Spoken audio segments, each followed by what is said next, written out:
महाशिवरात्री 2026 शिवमंदिरातून घरी आणा ही एक वस्तू.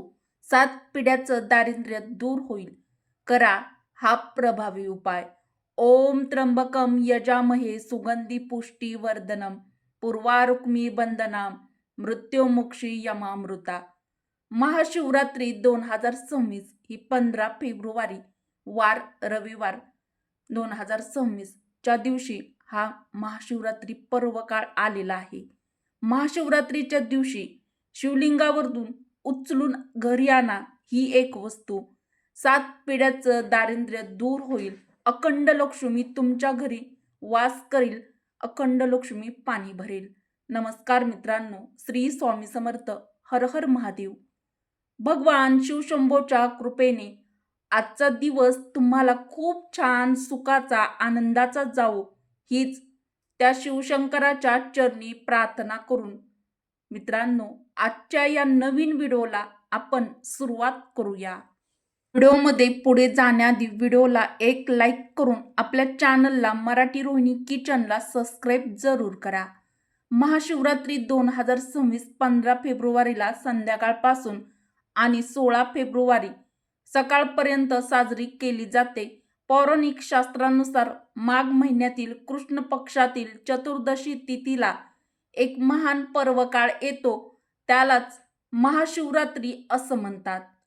15 फेब्रुवारी 2026 वार रविवार आजच्या दिवशी सर्व शिवभक्त या दिवसाची अत्यंत आतुरतेने वाट बघतात. ती अत्यंत पावन पर्वकाळ म्हणजेच महाशिवरात्री आलेली आहे. तर या दिवशी आपण भगवान शिव आणि माता पार्वती यांची उपासना, व्रत, पूजा, अभिषेक, रुद्राभिषेक करत असतो.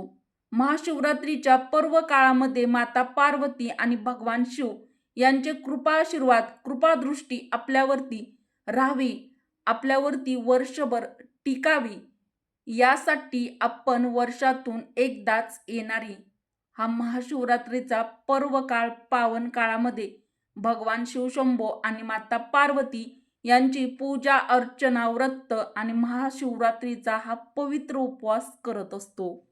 महाशिवरात्रीच्या दिवसाला अनन्यसाधारण असं महत्त्व आपल्या हिंदू धर्मशास्त्रामध्ये आणि ज्योतिषशास्त्रामध्ये आहे. कारण महाशिवरात्रीच्या दिवशी भगवान शंकर आणि माता पार्वती यांचा विवाह सुद्धा झाला होता.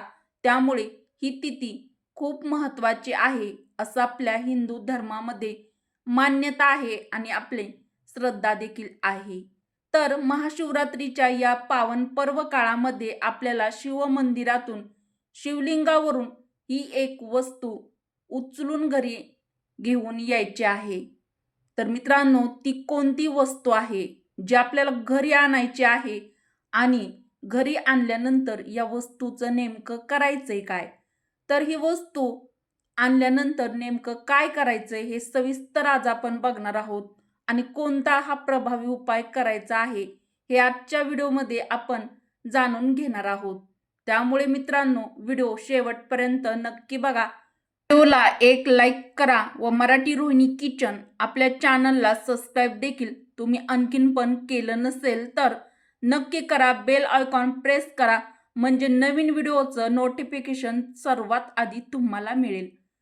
महाशिवरात्रीच्या पवित्र दिवशी आपल्याला हा उपाय करायचा आहे. तर महाशिवरात्रीच्या पर्व काळामध्ये आपण हा उपाय सकाळपासून संध्याकाळपर्यंत तुम्हाला जेव्हा हा उपाय करायला वेळ मिळेल तेव्हा तुम्ही, म्हणजेच तुम्हाला ज्या वेळेस शक्य होईल तेव्हा तुम्ही हा उपाय कधी पण करू शकता.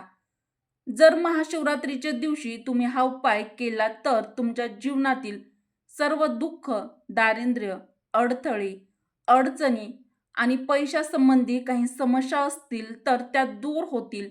मनातील इच्छा पूर्ण होईल. तुमच्या ज्या काही समस्या आहेत त्या भगवान शिवशंभोला त्या दिवशी शरण जाऊन तुम्हाला प्रार्थना करून सांगायच्या आहेत. आणि हा प्रभावी उपाय देखील तुम्हाला महाशिवरात्रीच्या पर्व काळामध्ये आवर्जून नक्की करायचा आहे. मित्रांनो, आपल्या महाराष्ट्रामध्ये आणि आपल्या हिंदू धर्मामध्ये महाशिवरात्री आवर्जून साजरी केली जाते आणि भक्तिभावाने श्रद्धेने ही साजरी करतात. तर ही एक अशी तिथी आहे ज्या दिवशी शिवतत्व लाखो पटीने जागृत असतं. त्यामुळे आपल्याला भगवान शिवशंभोची साधी सेवा, उपासना, व्रत केल्याचं फळ दुपटीने फळ मिळत असतं. त्यामुळे तुम्ही हा उपाय महाशिवरात्रीच्या दिवशीच आवर्जून करा. कारण भगवान शंकरांना भोळे, सांब सदाशिव, भोळे महादेव सुद्धा म्हणतात. त्यामुळे ते तुमच्या छोट्याशा उपायाने सुद्धा लवकर प्रसन्न होतात. अगदी तुम्ही शिवलिंगावरती जल अर्पण केलं तरी सुद्धा त्याचं आपल्याला दुपटीने फळ या महाशिवरात्रीच्या दिवशी जर केलं तर मिळत असतं. तर मित्रांनो, महाशिवरात्रीच्या दिवशी हे विशिष्ट उपाय जर तुम्ही केले तर त्या प्रभावी उपायाचं प्रभावी शुभफळ, पुण्यफळ आपल्याला मिळत असतं आणि त्याचा लाभ देखील आपल्याला मिळत असतो. म्हणूनच भगवान शिव व माता पार्वती यांच्या कृपा आशीर्वादाने हा उपाय तुमचा अत्यंत फलदायी होणार आहे. त्यामुळे आवर्जून आपल्याला महाशिवरात्रीच्या दिवशी हा पवित्र प्रभावी उपाय नक्कीच करायचा आहे. मित्रांनो, महाशिवरात्रीच्या पवित्र, पावन आणि शुभ काळामध्ये आपल्याला ब्रह्ममुहूर्तावरती उठायचं आहे.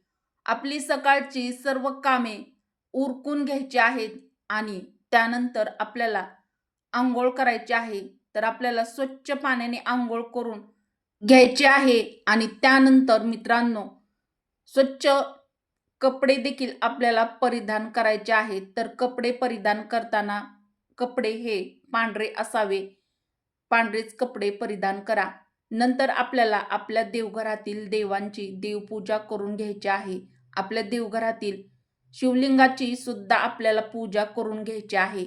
पंचामृताने अभिषेक करायचा आहे. शिवलिंगावरती तुम्ही भस्म, विभूती, बेलाची पाने, पांढरी फुले, पंचामृत अर्पण करायचं आहे. तर तुम्ही शिवलिंगाची देखील विधिवत पूजा करून घ्यायची आहे. धूप दीप लावून आरती करून घ्यायची आहे. मित्रांनो, आपल्याला महाशिवरात्रीच्या दिवशी नंतर एखाद्या शिवमंदिरामध्ये शिवपूजन करण्यासाठी जे आवश्यक साहित्य आहे ते तुम्ही सोबत घेऊन शिवमंदिरामध्ये जाऊ शकता. मग त्यामध्ये तुम्ही बेलपत्र, जल, महादेवांच्या आवडीची पांढरी फुले, पंचामृत, साखर, दूध, दही, मध, तांदूळ, जवस, काळे तीळ हे सर्व साहित्य जे तुम्ही घेऊन जाऊ शकता ते बरोबर घेऊन तुम्हाला एखाद्या शिवमंदिरामध्ये जायचं आहे. महाशिवरात्रीच्या दिवशी भगवान शिवशंकरांची पूजा करण्यासाठी मंदिरात गेल्यानंतर आपल्याला उत्तरेकडे पूजा करण्यासाठी तोंड करून पूजेला बसायचं आहे. मग महादेवाच्या शिवलिंगावरती तुम्हाला जल अर्पण करून जल अभिषेक करायचा आहे. तर जल अर्पण म्हणजे जल अभिषेक करताना अगदी शांतपणे हळूहळू अर्पण करायचं आहे. जल अर्पण करताना कधीही घाई करू नका. नंतर तुम्हाला त्यावरती दूध देखील अर्पण करू शकता. मित्रांनो, महादेवांना भोळे, सांब सदाशिव देखील म्हणतात. ते अगदी छोट्याशा पूजेने सुद्धा लवकर प्रसन्न होतात असा उल्लेख शिवपुराणामध्ये केला गेलेला आहे. त्यानंतर तुम्हाला मध, पंचामृत याने देखील अभिषेक तुम्ही करू शकता. तर मित्रांनो, महाशिवरात्रीच्या दिवशी शिवपूजा करून झाल्यानंतर तुम्हाला ओम नमः शिवाय किंवा किंवा महामृत्युंजय मंत्राचं नामस्मरण करून झाल्यानंतर शिवलिंगावरती अर्पण केलेले शिवमंदिरातील धोत्र्याचं फळ अर्पण केलेली जे शिवलिंगावरती महाशिवरात्रीच्या दिवशी असतात तर ती तुम्हाला उचलून आपल्या घरी आणायची आहे. तर एक फळ भेटलं, 2 फळ भेटतील, 4 भेटतील, 5 भेटतील, जेवढे फळं तुम्हाला भेटतील तेवढी शिवलिंगावरती उचलून तेवढी फळं तुम्हाला घ्यायची आहेत आणि आपल्या घरी आणायची आहेत. तर या दिवशी बरेच भक्त शिवमंदिरामध्ये आपल्या इच्छा, मनोकामना पूर्ण होण्यासाठी शिवलिंगावरती धोत्र्याचं फळ जे आपल्या महादेवांना खूप प्रिय आहे ते अर्पण करत असतात.